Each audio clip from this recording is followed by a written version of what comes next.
Today is Thursday, and there's, as always, a ton to be thankful for. Interestingly, we don't always see just how gracious or grateful we should and could be for things. It's just not always obvious all the things we could and should be grateful for.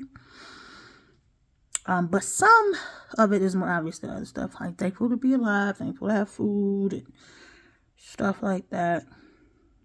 I did not think of anything, but at least this time I remembered before I went to bed. And the reason I do these, one of the reasons I do these is because it's good for me, honestly, to just on a regular basis be intentional about thinking of and tracking what I'm grateful for, and then also sharing that openly. You know, I do this with people around me. I do this at work sometimes, just if I'm having a conversation and something is not so great or there's an issue, I often remember to just point out what not often, but I try to remember sometimes to point out what I'm grateful for in spite of whatever the challenge is, you know. Actually, I should do that more at work because there's always challenges. But I am grateful for just like-mindedness, to be around people who see what you see. Because it can, everybody doesn't always see the same thing, hardly ever across the board. But to be around people who notice things that you're noticing, even if the group of you are in the minority. And it's something assuring about that. Because it is hard to look at something and look around and ask people, do you see this? Am I the only one seeing this? And kind of not have anybody really understand your perspective. It can be ostracizing. It's lonely. It's exhausting. If nothing else, it's very exhausting. And so it helps to have people who could come alongside you and go, yeah, I see this. Especially if something's just not right, not fair, and just all those things. So I'm thankful for that, because with work and church and other things, I'm seeing how critical that is. How encouraging it is. How we do need other people. We go through seasons where sometimes we just don't have anybody. So I'm grateful that those people do show up. And just, I don't want to take it for granted. And I know it can sometimes change. People can change their perspectives. Numbers can shrink, and you look and it's just you and somebody else seeing something and standing on what you see. But either way, I am thankful for that today. What else? And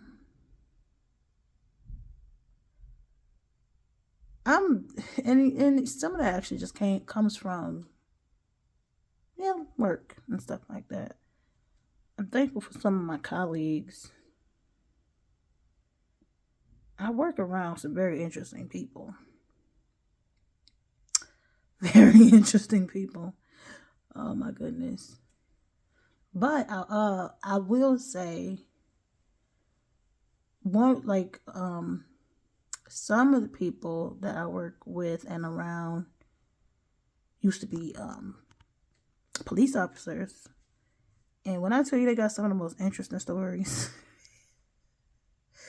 like some of the most interesting stories you will hear. And I'm sure you could imagine that, right? So it's so interesting to just hear them talk and hear their stories about the experience. Most of them are retired police officers. So that's interesting. It really helps the dynamic at my job, or at least to me it does. I enjoy having them around, so I'm grateful for that. But yeah, just like-minded people. That we don't exist in a bubble. That there's usually somebody out there who gets it. Who gets you. In the ways that matter anyway. Whether you're trying to get a job done, trying to solve a problem, you're walking in faith. This God does this thing just by bringing people alongside you. My first thought is of like Elijah and Elisha in the Bible, where Elijah went through this little thing of feeling so alone and so depressed. Even though there were other prophets, and God did tell him that it's not just you. You're not the only one who's trying to honor me. Like, God is telling him this, but he still gave him opportunity to have an apprentice, to have a student prophet. And God is in that. He's in just those connections, And also think of Moses when he didn't feel like he could speak, and God partnered him with Aaron, even though he told him, don't say you can't. Like, first and foremost, you can speak, but I'm going to honor your request. Like, you could have did this by yourself, but I'm going to honor your request. God understands. And that's what I think of. He understands that sometimes you just need to have a conversation with somebody who gets it. And that's what I'm thankful for. So, if you watch this, I'm thankful for you too, if you actually watch this. Watch this whole thing. And you know the Lord, you've met Yahweh, you've experienced the Holy Spirit, you understand that power is alive and at work, and you look to the cross for your salvation. But maybe, you're feeling a little lonely, or how you could use some like-mindedness in your life. God can do that, and he will. And sometimes you'll be surprised they're right around you. And sometimes we don't want to discover if a person agrees or disagrees. We don't want to discover if they agree because we don't run the risk that they disagree. We don't always want to strike up meaningful conversations because we don't want to run into the awkwardness sometimes. Some people are socially exhausted. Or, just limited socially. You may live somewhere with limited access, or work in a way where you have limited access to other people, or you might be so stuck in your routine that even though there's others around you, it just seems impossible to break that barrier and interact. But resist the temptation to be boxed in. I'll say it that way. And you'll notice there's more connection to be made sometimes than it seems. It doesn't always have to be some deep, lifelong friendship.